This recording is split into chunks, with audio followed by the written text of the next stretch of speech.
So day 5 ng CWL namin dito guys sa Jun Gaming Clan. Malapit nang matapos kaya kailangan kaagad natin bumanat. Mismatch pa rin kami hanggang ngayon guys eh. Ayan no. So yung katapat nung number 20 ko, TH17 din. So TH15 versus TH17 unang banat, tara. Medyo iba nga lang yung boses ko ngayon guys. Kasi nandito ako sa loob ng kwarto. Malakas kasi yung ulan sa labas. Kaya sabi ko dito na lang ako magre-record. So lagay tayo ng pang check. Ayun, may mga Tesla. So lagay tayo ng flame flinger. So trabaho ng flame flinger, kailangan tanggalin niya lahat yung mga kaya niyang abutin dyan. So balik wind charge lava balloons nga pala tong gamit natin. Tapos ang dami nating sneaky goblins kasi yung town hall, gagamitan lang natin ng sneaky goblins yung town hall. So lagyan natin dito yung king, may butas doon sa gitna. So lagyan natin dito yung archer queen. BK ability guys, gamitin ko kagad ng maaga para matanggal kaagad ng BK lahat yung mga depensa na nandito. Tapos, gamitan na natin ng Sneaky Goblin yung Town Hall. Lagay muna tayo ng wall break. Tapos, tanggalin natin to. Tanggalin natin to. Ito. Ayan, lahat ng mga nakapalibot, tatanggalin natin. Lagay tayo ng wall break para makapasok dyan yung Archer Queen. Tapos, check. Baka may mga bomba pala dito. Yun, may tornado nga. So, yung healers, ilagay na natin kay Queen. Ay, hindi. Magki-Queen ability muna pala ako. Ay! Hindi naka-healer puppet yung queen! Patay. Hindi ko pala naset yung healer puppet. Yari. So mukhang mamamatay ka agad yung archer queen ha. I-press ko muna to. So yung mga sneaky goblins, ilagay na natin. Lagay tayo ng envy. Yari guys. Mukhang palpak to ha. Hindi ko pala naset sa healer puppet yung archer queen. Dapat naka-healer puppet yun eh. Kasi dalawang healers lang yung dinala ko. Pero sige. Gawa na lang natin ng paraan to. So, siguro dito ko na lang ilalagay yung RC kasama yung Warden. Tapos, Headhunters dun sa mga enemy heroes.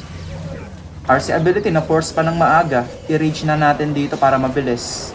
Tanggalin ko na to. Lagay tayo ng haste spell dito. Siguro maglalabalons na ako. So, nagpa-plan B na lang tayo guys. Palpak eh. Mali yung equipment natin na naiset. So, siguro i-freeze ko muna to. Yung RC hanggang ngayon boy pa, lumabas na yung backup ng mga super... Ay, hindi pa rin natanggal tong multi-archer tower. Teka lang, i-freeze muna natin to. Nabubugbog yung RC. Poisonin natin to. Tapos yung mga natitirang panglinis, ilagay na natin lahat. Para walang sayang sa oras. Naku, yung RC kailangan niyang mabuhay. Kasi siya yung pag-asa dito eh. Stun mo, stun. Naku, hindi na na-stun. 45 seconds. Teka lang. Buhay pa yung mga balloons. Ayan. Meron pang Warden, 39 seconds. Asan yung Digi? Yung Digi, ayun, lumayo yung Digi. So, hindi may stun to. Pero pagpunta nung Digi dyan, ayan na yung Digi guys, oh. So, gamitin natin tong mga to pang distract. Digi, stunin mo yan. Boom! Na-stun ng Digi yung multi-archer tower. 20 seconds, wala na guys, nakuha pa din. Sinuwerte pa tayo doon. So, buti na lang talaga at nakuha. Kasi mali-mali yung nadala ko dito eh. So, buti na lang talaga swerte. So, unang banat, nakachamba kagad tayo dito. So, last 14 minutes na lang guys. Malapit nang matapos yung laban namin. Meron pa akong 3 attack. Kaya tara, bilisan na natin. Banata na kagad natin to. So, ang gagamitin natin dito ay Fireball with Rocket Balloons. So, ganun pa rin. TH15. TH15 versus TH17 pa rin to.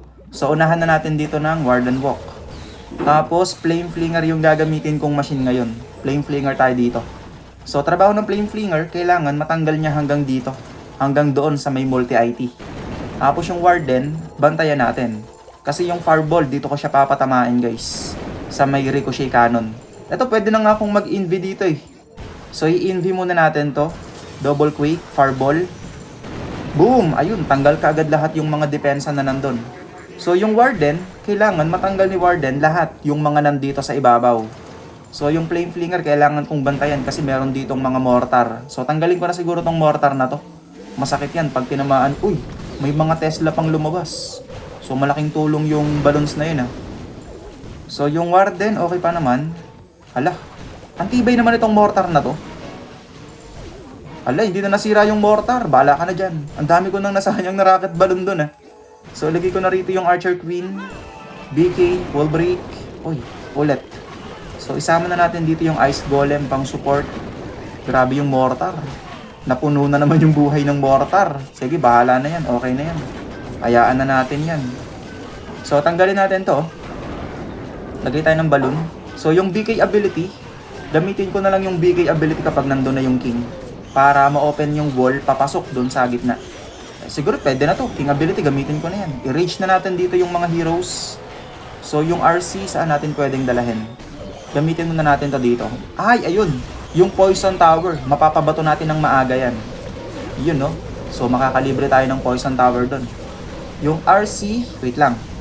Siguro yung RC, siya na lang yung dadalahin ko dito mamaya. Kasi si Archer Queen, kaya nang tanggalin ni Archer Queen lahat yung nandito eh. Queen ability, para lumabas yung mga healers. Then, RC dito. I-rage natin yung RC para mas malakas. Itago muna natin. Masakit yung Ricochet Cannon. So, yung mga panglinis, ilagay na natin. Itago ulit natin yung RC. Andito kasi yung Ricochet Cannon. So, meron pa tayong Priest. Pwede natin i-priest yung Town Hall. Grabe guys, oh. TH15 versus TH17. Pero yung defense naman itong base na to, pang TH16 lang. Kaya kumbaga, para lang tong TH15 versus TH16. So, yun.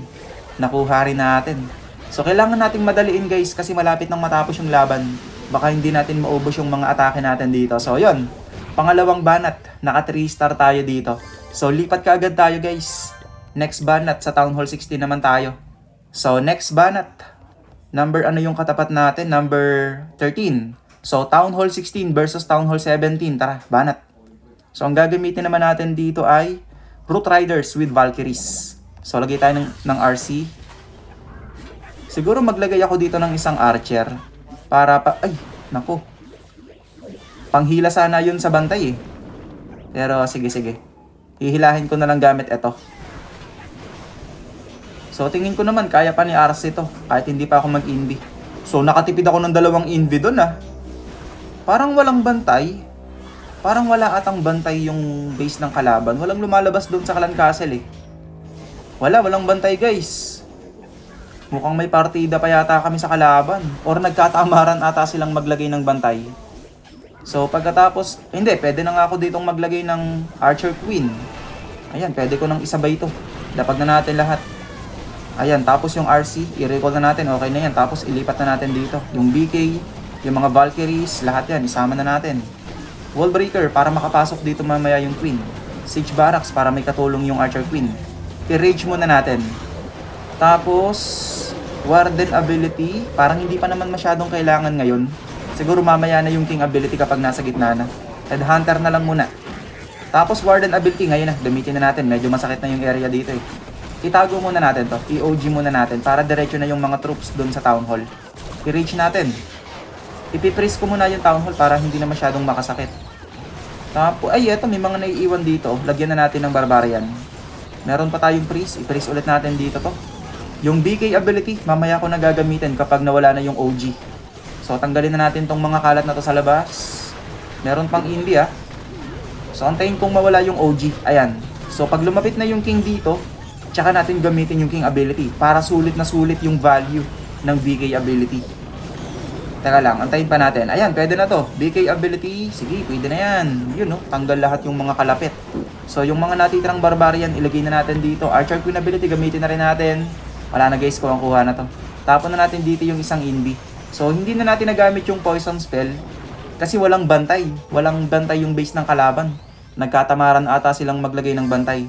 So, isang attack na lang yung meron tayo guys. Yung number 12 na lang. So, lipat na tayo doon. So, next banat natin guys. Dito naman tayo. Isang attack na lang pala. Ayan, so isang attack na lang tayo. So, number 12. Tara, banatan na natin yan. Gamit naman tayo dito ng All Dragons. Magda-dragon attack naman tayo ngayon. So, gamitin ko na kaagad ng maaga yung RC ability dito. Para makarami-rami kaagad yung Rocket Spear. So, tignan na lang natin kung hanggang saan yung kayang tanggalin ng RC. Kasi napakadami nating Invi dito eh. Puro Invi yung dinala kong spell. Ay no, 11 Invi, grabe. So itago muna natin. So dito tamang Invi lang muna tayo. Ayan, itago lang natin ng itago yung RC. Hanggang sa makakuha na ng napakalaking value yung RC. So itago natin to para dumiretso na. Aw, mali! Itago ko ulit. Huwag kang mamamatay RC. So itago ko ulit. Yung rage, mamaya ko na to gagamitin. Tago ulit natin. Huwag nating nahayaan mamatay yung RC kasi yan yung pag-asa ng bayan. Tago ulit natin. Huwag kang madededs RC. So itago ulit natin. Naku! Paktay ang RC. Yari. Tago ulit natin para hindi ma-distract ng enemy king. So parang medyo konti lang yata yung nakuwang value ng RC. Pero di bale. Okay na siguro to. Ilagay na natin dito yung king. Ilagay na natin dito yung mga dragons kasama yung warden. Yung archer queen, isasama ko na to kay king. Sama na yung archer queen at king. Siguro magsi-siege barracks ako. O, siege barracks tayo dito sa malayo. Warden ability. Hala. Paktay tayo dyan guys. Tago ko muna to. Nagiwahiwala yung mga dragon. Nagiwahiwala yung mga dragons guys. Mukhang papalpak yata tayo dito. Warden ability gamitin ko na. Nagiwahiwalay silang lahat. So yung king. Sige, gamitin ko na yung ability ni king. Ilan na lang yung dragon? 5. Tapos mababawasan pa ng isa. Dahil sa monolith. So yung rage, hindi ko pa nagagamit yung rage. Meron pa akong wall breaker, pwede kong gamitin para makapasok yung queen doon sa gitna ng base. I-rage na natin dito yung queen. So tingin ko parang may pag-asa pa to eh. Itago natin to. Kasi abot ni Archer Queen yung town hall dito, sa area na to. So kayang abutin ni Queen yung town hall.